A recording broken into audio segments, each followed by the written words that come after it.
புதிய எஃப்எம் ஸ்டேஷன்ல இனியவா இந்த நிகழ்ச்சியை கேட்டு என்ஜாய் பண்ண போறீங்க வித் ஆர்ஜே பரன் அண்ட் ஆர்ஜே சௌமியா அவர்கள். வணக்கம். வணக்கம் வருண். இன்னைக்கு ஒரு முக்கியமான நாள். என்ன நாள் தெரியுமா? என்ன நாள் இது? ஓகே, இன்னைக்கு வந்து இண்டிபெண்டன்ஸ் டே. இண்டிபெண்டன்ஸ் டேவா? என்னங்க ஆகஸ்ட்டுக்காக வந்துட்டோம், அதுக்குள்ள இப்பதான் ஏங்க இன்னைக்கு வந்து ஒரு இண்டிபெண்டன்ஸ் டே அப்படின்னு க்ளூ கொடுத்துட்டோம்ல. என்ன இண்டிபெண்டன்ஸ் டே நீங்க வந்து யோசிக்க வேணாமா? எந்த நாட்டுக்கு இண்டிபெண்டன்ஸ் டே அதை சொல்லுங்க. சரி, ஓகே. இன்னைக்கு வந்து அமெரிக்காவுடைய இண்டிபெண்டன்ஸ் டே. நம்ம அந்த இண்டிபெண்டன்ஸ் டே பத்தி பேச போறது இல்ல. வந்து independence from meat day. Independence from meat டேனா வந்து இந்த நான்வெஜ் எல்லாம் சாப்பிடுறது தவிர்க்கிறது பத்தி பேச போறோமா? ஆமா, நம்ம ஷோல பாத்தீங்கன்னா நம்ம அனிமல் க்ரூவல்டி பத்தி பேசிருக்கோம், அப்புறம் பெட்ஸ் பத்தி கூட பேசிருக்கோம், அனிமல் வெல்ஃபேர் பத்தி பேசிருக்கோம். அதுக்கு சம்பந்தமா தான் இந்த டாபிக் வரும் அப்படிங்கிறது என்னோட ஒரு சின்ன கெஸ். பார்க்கலாம். பட் அந்த அனிமலுக்குலாம் வந்து நம்ம பண்ற க்ரூவல்ட்டி இருக்கு, நம்மளுக்கே தெரியாம நம்ம நிறைய விஷயம்லாம் பண்ணிட்டு இருக்கோம். ஸோ இதெல்லாம் வந்து கரெக்டாக நோட் பண்ற ஒரு கெஸ்ட் வந்தால் தான் இதெல்லாம் வந்து குத்தி காட்டுவார் அப்படின்னா அந்த மாதிரி நோட் பண்ற ஒரு கெஸ்ட் தான் நம்ம ஸ்டுடியோக்கு வர போறாரு. பட் அவர் நம்ம 8 o'clock நோட் பண்றோம். கரெக்ட், 8 o'clock நோட் பண்றோம். பட் இப்போ வந்து ரொம்ப முக்கியமான ஒரு விஷயத்தை நம்ம நோட் பண்ண வேண்டியதா இருக்கு. ஆமா, உடலும் உள்ளவும் அப்படிங்கிற பகுதியில் ஒரு நல்ல உடற்பயிற்சியை பார்க்கலாமா? பார்க்கலாம்.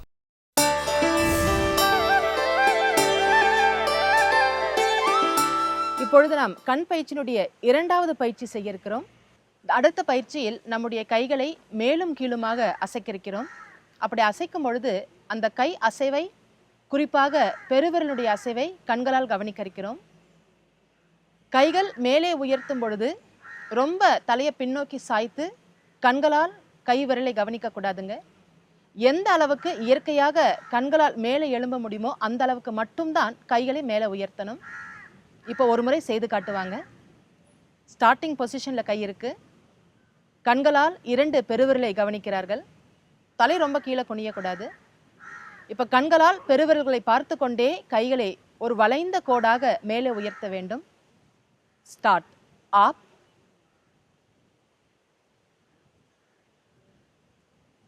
இந்த அளவுக்கு கை மேலே வந்தால் போதுமானது.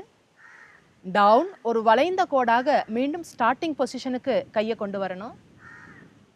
இதே போன்று இன்னும் ஒரு 4 முறை செய்ய இருக்கிறோம். ஸ்டார்ட். அப், டவுன், அப், டவுன், அப், டவுன், up, down. நார்மல். இப்போ இது கண் பயிற்சியினுடைய இரண்டாவது நிலை. முதல் நிலையில் ரைட் லெஃப்ட் என்று கைகளை அசைத்தோம். இரண்டாவது நிலையில் மேலும் கீழுமாக கைகளை அசைத்தோம். இது பார்ப்பதற்கு ஒரு ப்ளஸ் சைன் மாதிரி இருக்குங்க. கொஞ்சம் ஞாபகம் வச்சுக்கிறதுக்கு நமக்கு ஈஸியாக இருக்கும். ஸோ முதல் 2 நிலைகள் ஒரு ப்ளஸ் சைன் மாதிரி வருது. இப்போ 3வது நிலையில் இந்த பயிற்சிகளை செய்ய இருக்கிறோம். இதற்கு நம்முடைய இடது தொடையின் பக்கமாக நம்முடைய 2 கைகளையும் கொண்டு வருகிறோம். உங்களுடைய இடது தொடை பக்கமாக கையை இறக்கிருங்க. இப்போ இந்த நிலையிலிருந்து வலது பக்கம் நோக்கி டயக்னலா குறுக்க கைகளை மேலே உயர்த்த இருக்கிறோம். மேலே உயர்த்தும் பொழுது உங்களுடைய இடது கை இந்த கன்னத்தை ஒட்டி வந்திருக்கணுங்க. ஒரு முறை செய்து காட்டுவாங்க. இந்த பொசிஷனை பார்க்கும் பொழுது அது எப்படி செய்யணுங்கிறத சொல்றேன் நான். ஸ்டார்ட். அப், வலது பக்கம் நோக்கி கைகளை உயர்த்திருக்கிறாங்க.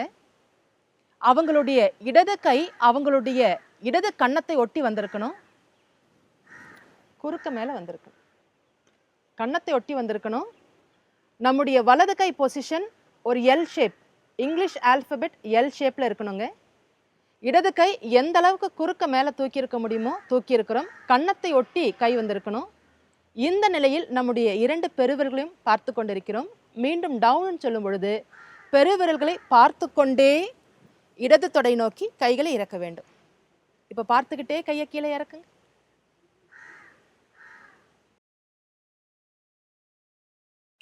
இப்பொழுது கண் பயிற்சியினுடைய அடுத்த பயிற்சி செய்திருக்கிறோம். இதற்கு நம்முடைய 2 கைகளையும் இடது தொடைப்பக்கமாக வைத்துக் கொள்ள வேண்டும். இடது தொடை பக்கத்திலிருந்து வலது பக்கம் நோக்கி நம்முடைய 2 கைகளையும் உயர்த்த வேண்டும். அப்படி உயர்த்தும் பொழுது நம்முடைய இடது கை நம்முடைய இடது கன்னத்தை ஒட்டி வந்திருக்க வேண்டும். நம்முடைய வலது கை இங்கிலீஷ் ஆல்பபெட் எல் போன்று இருக்க வேண்டும். இப்போ ஒரு முறை அவங்க செய்து காட்டுவாங்க. கை இடது தொடை ஒட்டி வந்திருக்குது. கண்களால் 2 பெருவிரல்களை பார்த்துக்கிட்டு இருக்கிறாங்க. இப்போ டயகனலா குறுக்க கையை மேலே தூக்கணும். ஸ்டார்ட். அப், டவுன், அப், டவுன், அப், டவுன், அப், டவுன். இது போன்று ஒரு 5 முறை செய்ய வேண்டும். உடலும் உள்ளமும் பகுதியில வந்து ஒரு நல்ல உடற்பயிற்சி பார்த்தாச்சு. அடுத்து நம்ம வந்து உடலும் வயிறும் பகுதி தான் வரப்போகுது அப்படின்னு சொல்லலாம். நம்ம சரவணன் வந்துட்டாரு இன்னும் கொஞ்ச நேரத்தில் பேசுறதுக்கு. அவர் பற்றி நம்ம கொஞ்சம் ஹிஸ்ட்ரி சொல்லி ஆகணும். ஏன்னா ஐடி துறையில இருந்து அவர் அக்ரிகல்ச்சருக்கு மாறினாரு. இந்த காலகட்டத்தில் வந்து எல்லாருமே ஐடின்னு ஓடிட்டு இருக்கிற டைம்ல அக்ரிகல்ச்சரோட தேவையை உணர்ந்து அவர் இதில் வந்திருக்கிறது வந்து சூப்பரான விஷயம் இல்லையா? தேவைன்னு மட்டும் சொல்ல முடியாது, அதோட இம்பார்ட்டன்ஸை வந்து உணர்ந்திருக்காரு அப்படின்னு தான் சொல்லலாம் இல்லையா? அதனால தான் வந்து பசுமை உணவுகள் பகுதியில் பார்த்தீங்கன்னா இன்னைக்கு வந்து அவர் ஒரு பசுமை நிறைஞ்ச ஒரு உணவு வந்து செஞ்சு காமிக்க போறாரு. இன்னொரு பாயிண்ட் நான் சொல்ல மறந்துட்டேன் அவரை பத்தி. அவர் நம்மாழ்வார் இருக்கார் இல்லையா, அவரோட சிஷ்யன், அதை நான் சொல்ல மறந்துட்டேன். ஸோ அதான் அப்படிப்பட்ட ஒரு பர்சனாலிட்டி தான் இன்னைக்கு வந்து நம்மளுக்கு ஒரு முக்கியமான ஒரு விஷயத்தை வந்து செஞ்சு காமிக்க போறாரு. என்ன விஷயம் அது? Fruit salad. வாவ், எனக்கு ரொம்ப பிடிக்கும். ஓகே, ஃப்ரூட் சாலட் ரொம்ப பிடிக்கும் அப்படின்னு சொன்னீங்க. அது ஏன்னா வந்து நிறைய சுவை இருக்கு அப்படின்னு நீங்க சொல்லலாம், ஆனா அதுல எவ்வளவு சத்து இருக்கு அப்படிங்கறத நீங்க தெரிஞ்சுக்க போறீங்க.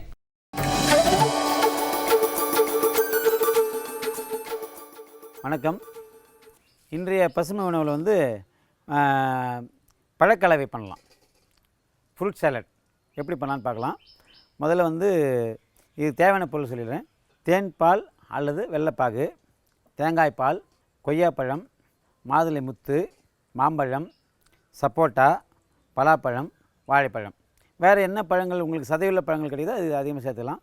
முடிஞ்ச வரைக்கும் சதையுள்ள பழங்களை ஒரு தொகுதியாகவும் சாறுள்ள பழங்கள் ஒரு தொகுதியாகவும் வந்து சாலட் பண்ணுறது ரொம்ப நல்லது. ஏன்னா சாறுள்ள பழங்கள் அதில் இருக்கக்கூடிய குளுக்கோஸ் அதெல்லாம் வந்து பார்த்திங்கன்னா வந்து சதையுள்ள பழங்களோட உயர்ந்த தர குளுக்கோஸ். இப்போ இதை ஏன் பண்ணோன்னா மாப்பழா வாழைன்ட்டு நம்ம தமிழ்நாட்டோட பாரம்பரிய பழ வகைகளோடு சேர்த்து இது பண்ணுறோம். இது எப்படி பண்ணலான்னு பார்க்கலாம். முதல்ல வந்து வெள்ளைப்பாகு ஊற்றிக்கிட்டோம். தேவையான அளவு வெள்ளைப்பாகு தோராயமாக அப்படி ஊற்றிக்கலாம். சுவை வேணால் அப்புறம் கூட்டிக்கலாம். இப்போ வந்து இந்த வெள்ளைப்பாகு போட்டதுக்கப்புறம் எந்த பழம் சுவை குறைவான சுவைன்னு நினைக்கிறீங்களோ அந்த பழத்தை முதல்ல போடணும். முதல்ல கொய்யாப்பழம் எடுத்துக்கலாம். கொய்யாப்பழம் சுவை குறைன்னு நான் நினைக்கிறேன், அதனால் அதை முதல்ல போட்டுடலாம். அதை ஒரு கலர் கிடைக்கலாம். அடுத்தது பார்த்திங்கன்னா வாழைப்பழம். ஒரே திருவிடா போதும், அப்புறம் கடைசியில் எல்லாத்தையும் திருவிக்கலாம். அடுத்தது பார்த்திங்கன்னா சப்போட்டா.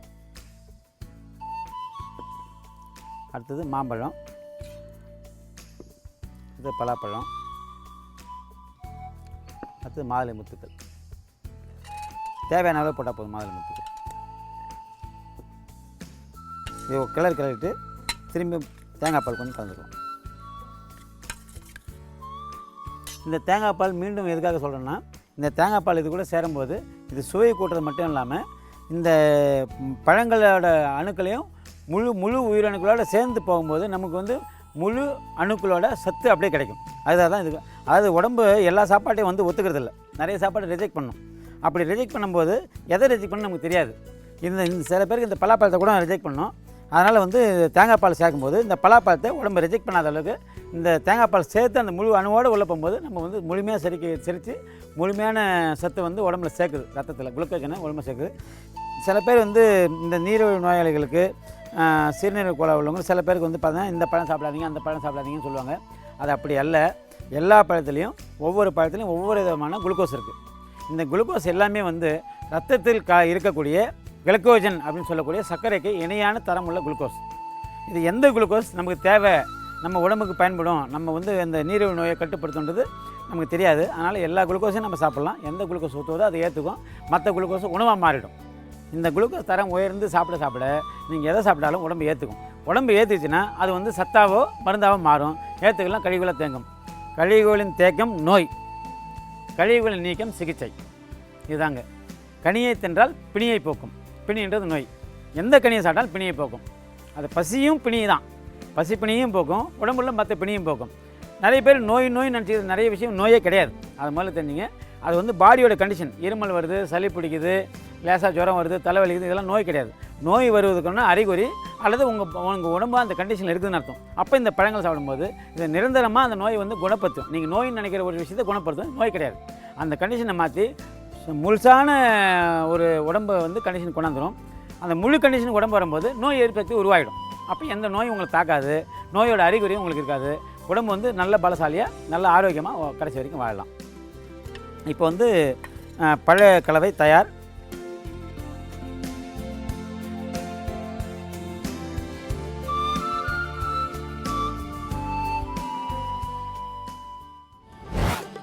என்ன ஒரு கலவை அப்படின்னு சொல்லலாம் இல்லையா? பொதுவாக வந்து நிறைய பழம்லாம் யூஸ் பண்ண மாட்டாங்க ஃப்ரூட் சலாட். இந்த பழாப்பழம்லாம் இருக்குல்ல, அதெல்லாம் கூட இன்னைக்கு ஆட் பண்ணியிருக்காங்க. ஏன்னா ஒரு லிஸ்ட் ஆஃப் பழம் நான் எழுதி வச்சிருக்கேன். இதில் எனக்கு பிடிச்ச பழங்கள் கூட நிறையா இருக்கு. கொய்யாப்பழம், வாழைப்பழம், சப்போட்டா பழம், மாம்பழம், பலாப்பழம், மாதுளைப்பழம். ஓகே, எல்லா பழமும் சொன்னீங்க. ஆனா பழம்ன்றத முதல்ல ஒழுங்கா சொல்லுங்க வருண். என்ன அப்படி சொல்லிட்டீங்க?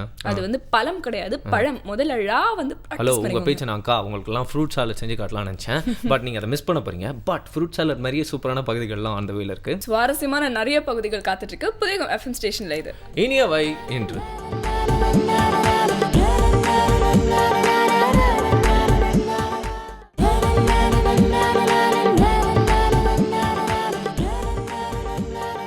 வெல்கம் பேக் புதிய FM ஸ்டேஷன்ல இனியவை என்று கேட்டுருக்கீங்க. With me RJ Soumya and RJ Varun. RJ Varun, இப்போ வந்து பொக்கிஷம் பகுதிக்கு நம்ம வந்துட்டோம் தெரியுமா? வந்துட்டோமா? ஆமா. இப்போ வந்து ராமன் சார் வந்து பேச போறாரு. சங்கரன் ராமன் சார் வந்து பேச போறாருன்னு சொல்லுங்க. ஆஹா, என்னோட பிழையை நீங்க வந்து கண்டுபிடிச்சிட்டீங்க. இருந்தாலும் வந்து ஒரு முக்கியமான விஷயம் என்னன்னு பாத்தீங்கன்னா, ஒரு மங்களகரமான விஷயம் பத்தி பேச போறாரு. மங்களகரமான விஷயமா? கல்யாணமா? பாஸ், கல்யாணத்துல வந்து அதுதான் ஒரு முக்கியமான விஷயம். ஆனா என்னன்னு யோசிச்சுக்கிட்டே இருங்க, அதுக்குள்ள நம்ம அதை பார்த்துட்டு வந்துடலாம்.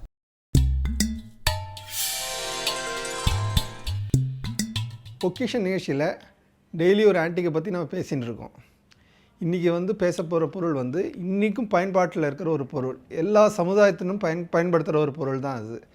அது என்ன ஒரு பொருள்னு பார்த்தீங்கன்னா, சென்டிமெண்டலாக இன்றைக்கும் யூஸ் பண்ணுற ஒரு தாலி.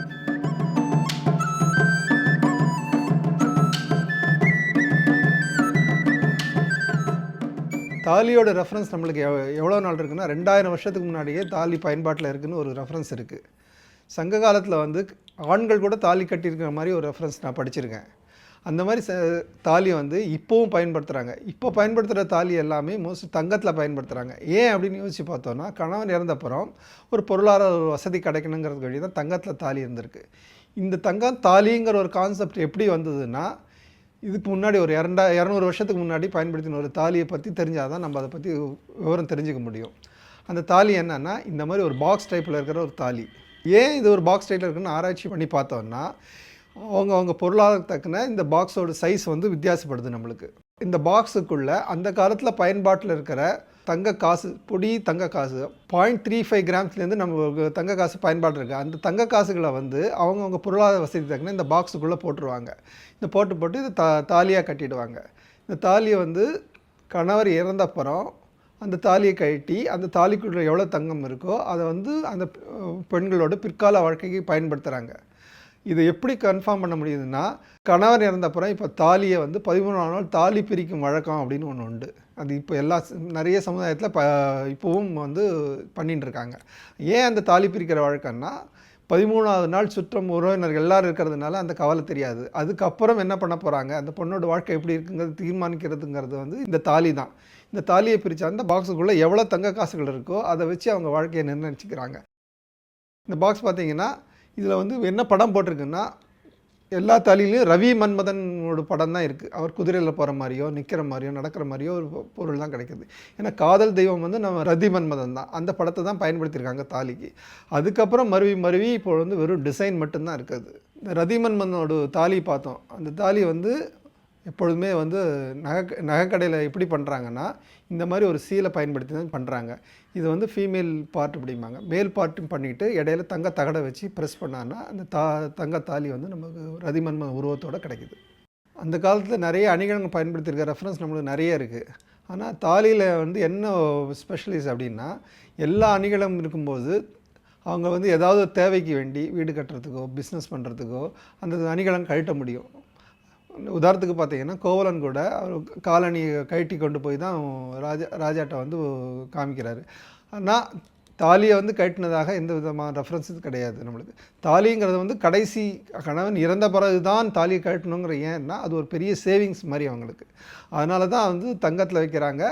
பிற்காலத்தில் அவங்களுக்கு கொஞ்சமாவது உபயோகப்படுத்துங்கிற ஒரு சேமிப்புங்கிற ஒரு அடிப்படையில் தான் தாலியே வந்து ஒரு கான்செப்டே ஆரம்பிச்சிருக்குன்னு கூட நம்ம சொல்லலாம். தாலிக்கு பின்னாடி எவ்வளோ விஷயங்கள் இருக்கா, எனக்கு இன்னைக்கு தான் புதுசாக தெரியும். ஓகே, ஆனால் நம்ம பாரம்பரியத்தில் ஒரு முக்கியமான விஷயம் அப்படின்னு சொன்னால் அந்த தாலி வந்து சொல்லலாம் இல்லையா. நம்ம தமிழ் சினிமாவில் எத்தனை சீனை வச்சு பண்ணியிருக்காங்க. கரெக்ட், சொல்லவா வேணும். அண்ட் நெக்ஸ்ட் வர பகுதி ஒரு சூப்பரான பகுதி தான். பட் அதில் ஏதோ ஒரு புது விஷயத்தை பற்றி பேச போகிறோம் இல்லையா. நலம் அன்புடன் அப்படிங்கிற பகுதியில் பார்த்தீங்கன்னா வந்து சித்த வைத்தியர் அருண் பேச போறாரு. பட் அவர் ஒரு டிஃப்ரெண்டான கிழங்கு பற்றி பேச போறாரு அப்படின்னு சொல்லலாம். இது பேரு கேட்ட உடனே நான் வந்து இப்படி ஒரு கிழங்கு என்னோட வாழ்நாளில் நான் கேள்விப்பட்டதே இல்லையே அப்படின்லாம் யோசிச்சேன். பட் அப்படி ஒரு கிழங்கு இருக்கு. பேரு ஓகே, அமுக்ரா கிழங்கு அப்படிங்கிறது தான் அதோட பேர். எனக்கு சுத்தமாக தெரியாதுப்பா, அவர்கிட்டே கேட்டுடலாம்.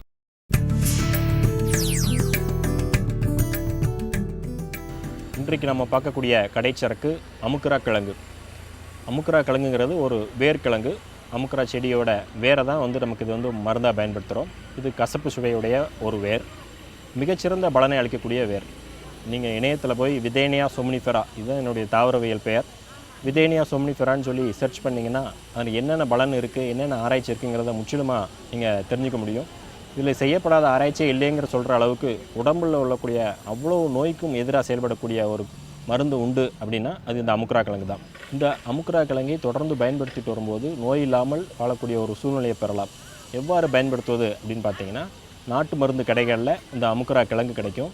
அதை வந்து நம்ம சுத்தப்படுத்திக்கணும். சுத்தப்படுத்துறதுக்கு ஒரு மண் பானையில் ஒரு துணியை மேலே வேடு கட்டி, வேடுனா துணியை கட்டி, அதாவது பால் உள்ள ஒரு பானையில் மேலே ஒரு காட்டன் துணியை கட்டி அதில் இந்த அமுக்குரா கிழங்கு அதில் பரப்பி சிறு தீயாக எரிக்கணும். அந்த பால் வற்றும் வரைக்கும் எரிக்கும்போது அந்த கசப்பு தன்மை கொஞ்சம் மாறுவதற்கும் அந்த அமுக்குரா கிழங்கு நல்லா செயல்படுறதுக்கும் இந்த சுத்தப்படுத்தக்கூடிய ப்ராசஸ் வந்து உதவி செய்யும். இதை சுத்தி முறை அப்படின்னு சித்த மருத்துவத்தில் குறிப்பிடுவாங்க.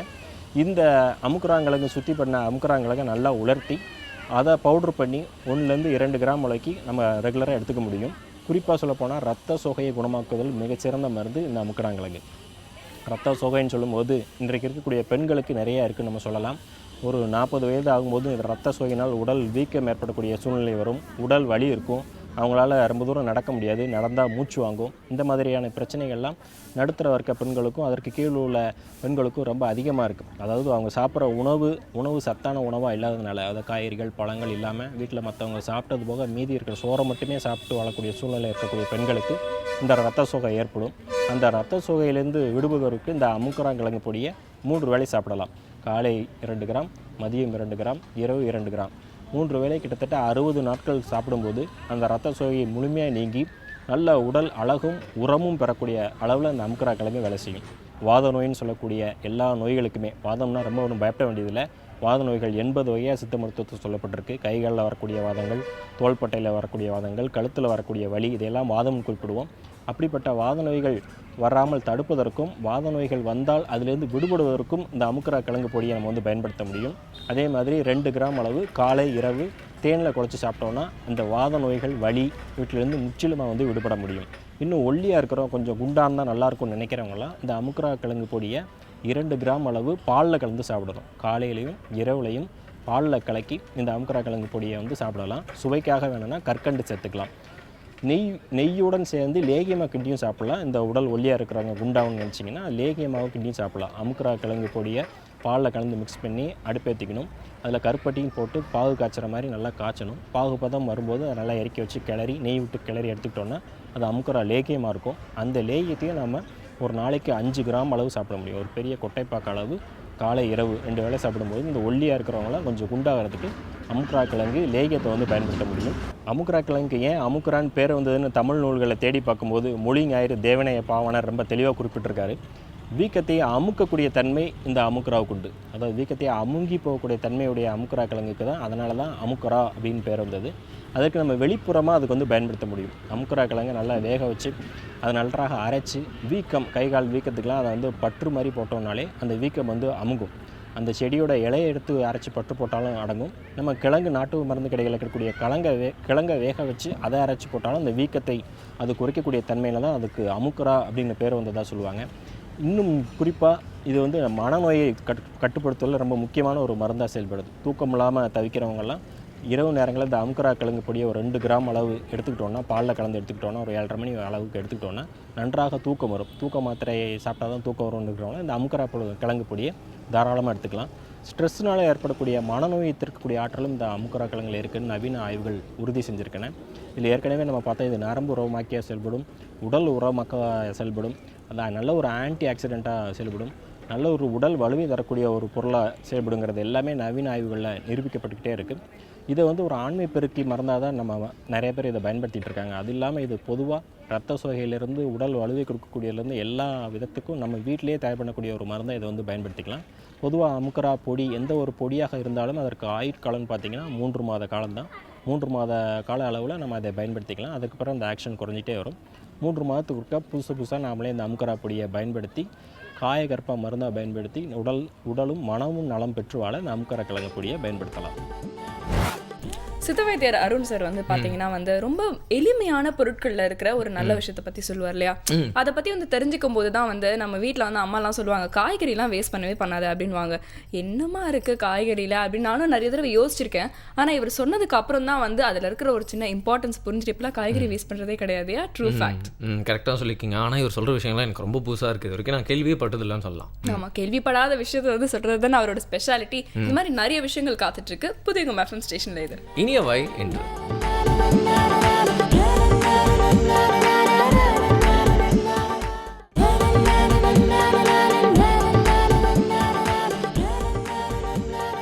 புதியகம் FM ஸ்டேஷன்ல இனியவை என்று கேட்டுருக்கீங்க. தாஜேவா நாஜி சௌமியா. இன்னைக்கு வந்து பாத்தீங்கன்னா இண்டிபெண்டன்ஸ் ஃப்ரம் மீட் டே. அதாவது வந்து முடிந்த அளவுக்கு வந்து இந்த இறைச்சிகள்லாம் வந்து நம்ம தவிர்க்கணும் அப்படின்னு மட்டும் நம்ம பேச போறது இல்ல, அனிமல் வெல்ஃபேர் பத்தி கூட நம்ம இன்னைக்கு பேச போறோம். தெரியுமா? அனிமல் க்ரூவல்ட்டிக்கு எகெயின்ஸ்டாவும் நம்ம நிறைய விஷயங்கள் தெரிஞ்சுக்க போறோம் அப்படின்னு சொல்லலாம். இன்னைக்கு அதை பத்தி பேசுறதுக்காக இன்னைக்கு ஒரு ஸ்பெஷல் கெஸ்ட் வந்திருக்காங்க. Animal welfare and protection trust உடைய ஃபவுண்டர் நரசிம்மமூர்த்தி வந்திருக்காங்க. வணக்கம் sir. Thank you so much for coming. Sir, முதல்ல உங்களுடைய அமைப்பை பத்தி கொஞ்சம் சொல்லுங்க. அதாவது நானும் என்னோடய ஒய்ஃபும் 2 பேரும் animal lovers for so many years.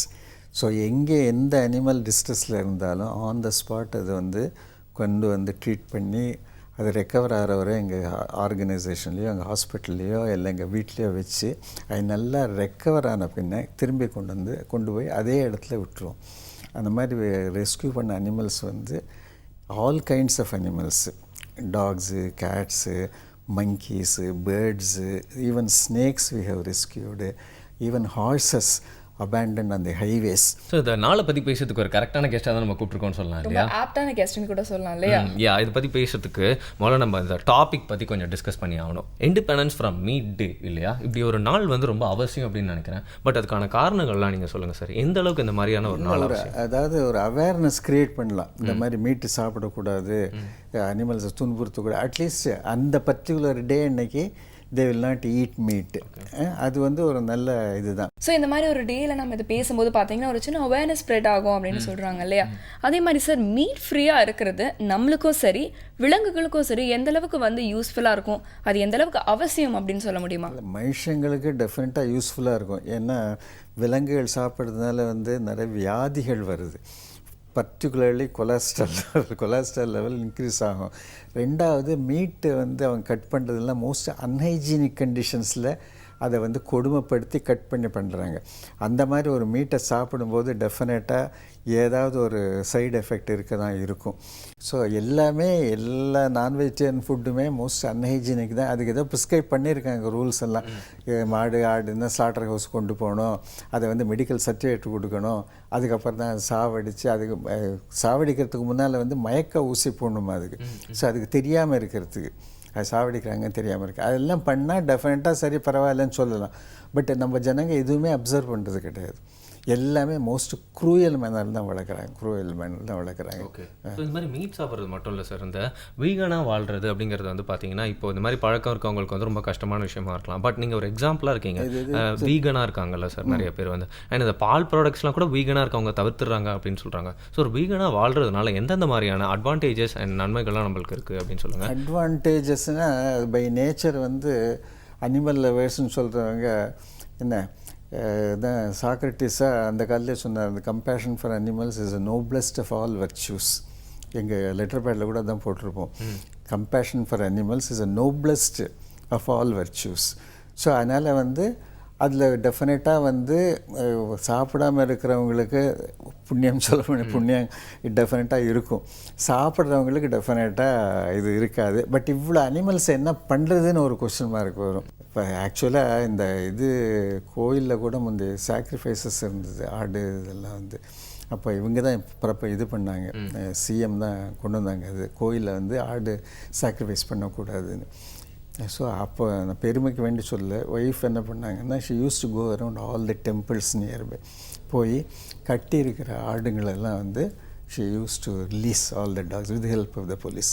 இப்போ அந்த ரூலில் லாவே இதுன்னு பண்ணிட்டாங்க. அதனால் ஒன்று முடியாது, ஜனங்களுக்கு ஒரு அவேர்னஸ் வந்தால் தான் அது பண்ண முடியும். ஸோ ட்ரெடிஷன் ஒன்று நம்ம ஒரு காலகட்டத்தில் நல்லா ஃபாலோ பண்ணிட்டு இருந்தோம் இல்லையா? ஆமாம், இப்போ சார் கூட பார்த்தீங்கன்னா வந்து சொன்னார் இல்லையா, இந்த கோயில்கள்லாம் வந்து பலி கொடுக்குறது அப்படின்னு சொல்லிட்டு அதெல்லாம் இப்போ குறைஞ்சிக்கிட்டு வருது அப்படின்னு தான் சொல்லலாம்.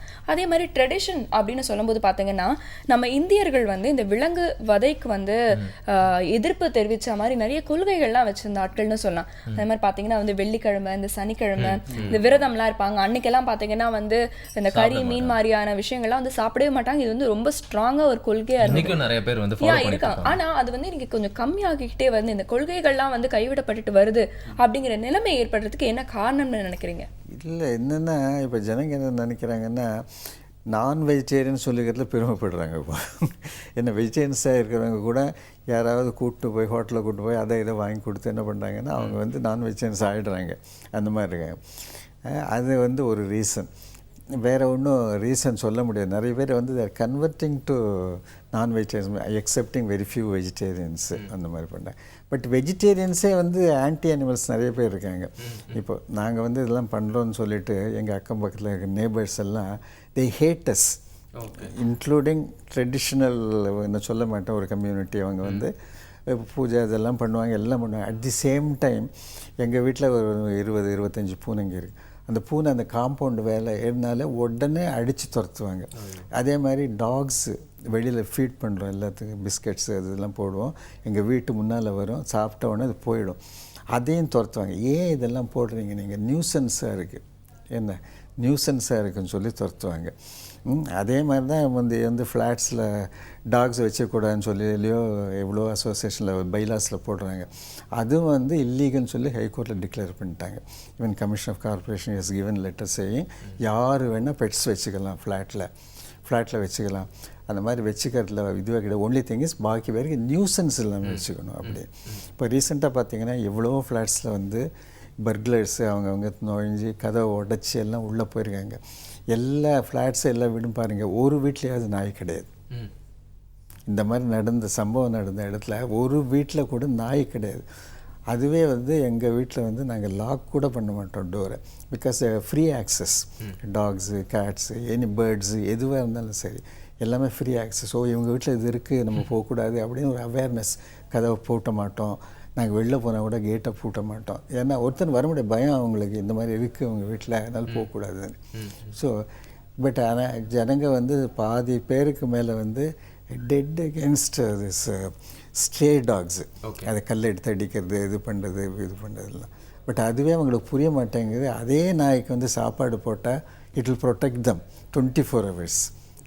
ஒன்றும் இல்லை, ஒரே ஒரு இன்ஸ்டன்ஸ் திருவான்மையில் நாங்கள் இருந்தப்போ ஒரு வாட்டி பக்கத்தில் ஒரு தியேட்டரில் செகண்ட் ஷோ போயிட்டு வந்துட்டு இருந்தோம். சம் ரவுடிஸ் வேர் ஃபால், நானும் ஒய்ஃபும் போயிட்டு வந்துட்டு இருந்தோம். Rowdies were following us. we are feeding all the dogs in that area திருவான்மையில்.